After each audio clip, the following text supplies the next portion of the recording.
Après 8 années de mise en œuvre du programme d'action gouvernementale, les émissaires du président Patrice Talon étaient, ce mardi 28 mai 2024, à la Maison des Jeunes de Bukombe face aux représentants des différentes couches socio-professionnelles de la commune.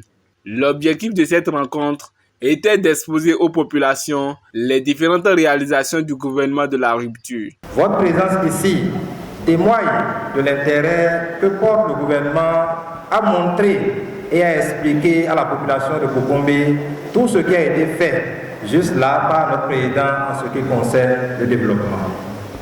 En effet, depuis 2016, année de son élection à la tête de notre pays, le président Patrice Talon a décidé d'attaquer le mal à la source en prenant de nombreuses décisions qui aujourd'hui sont visibles et à qui veut le voir.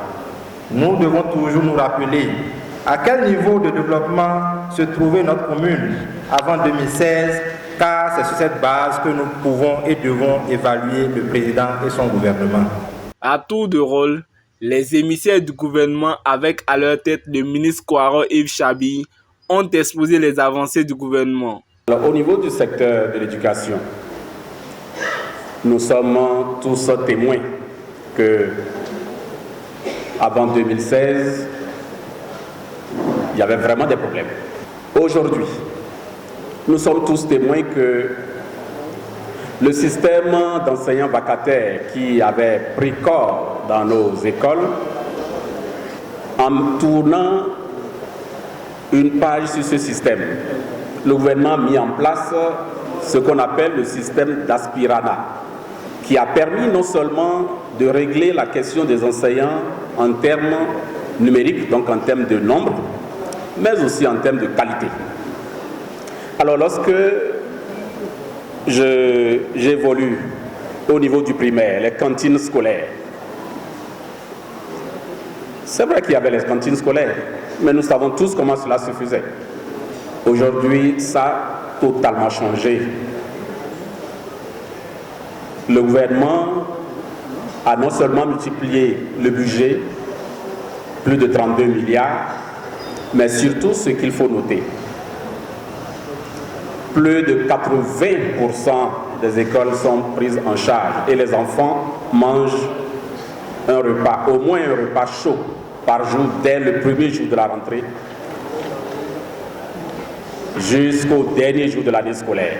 L'honorable Domitien Nouemou, quant à lui, a rappelé l'engagement pris avant le scrutin législatif qui leur a permis de siéger au Parlement et d'accompagner les actions du gouvernement de la rupture. Nous avons, grâce à vous, accompagné certains régimes.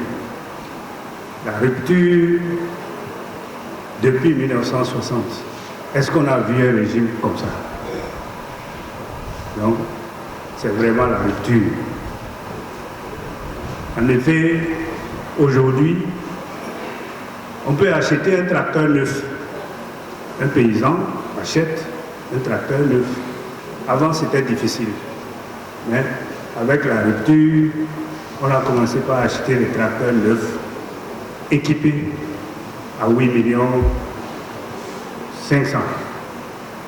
Si je prends par exemple le cas des routes bitumées, en 56 ans, les régimes qui se sont succédés ont réussi à bitumer 2000 km, un peu moins.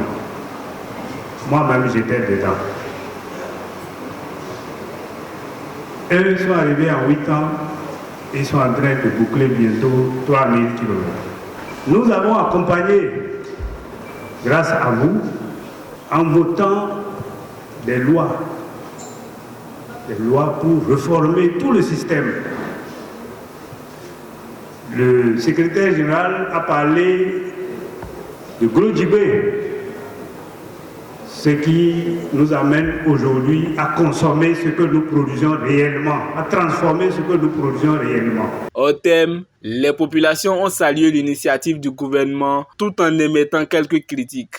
De la bouche des personnalités du parti qui est là, nous avons vraiment retenu que le gouvernement se bat pour notre tranquillité, surtout en matière de sécurité, Nous avons compris aussi que le gouvernement se bat pour l'industrialisation de notre pays. Ce que nous avons de plus cher comme nos valeurs, ça préoccupe le président Talon. C'est pour ça que j'ai suggéré à monsieur le secrétaire général du gouvernement, dans ses prochaines communications pour les 7 communes du département qui restent, de bien vouloir mettre un accent dessus.